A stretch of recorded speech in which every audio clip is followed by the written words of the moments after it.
بسم الله الرحمن الرحيم. الحقيقة عايز أقول كلمتين بالنسبة للإعلام الأهلي، السوشيال ميديا الأهلي، لجان الأهلي.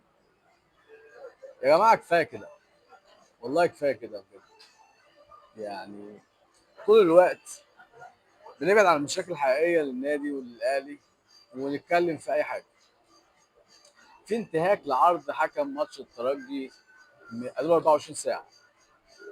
في حاجة غريبة جدا، محدش ركز ياخد باله من تفصيلة صغيرة.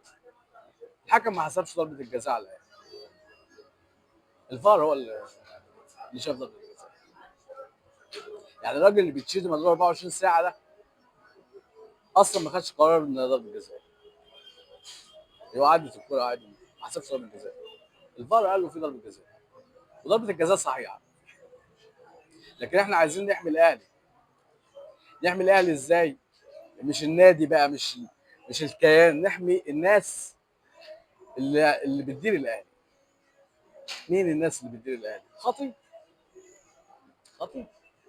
خطيب ما ينفعش يغلط، ما ينفعش يبقى جايب مدرب وحش. ما ينفعش يبقى في 3 مليون دولار مدفوعين غلط. ما ينفعش. ما ينفعش يبقى في صفقات غلط. ما ينفعش. خطيب ما ينفعش يغلط. اله. هو اله يعني. اداره الاهلي دي اله، الهه ما بتغلطش. ونشتم اي حد عشانه ونرمي بلد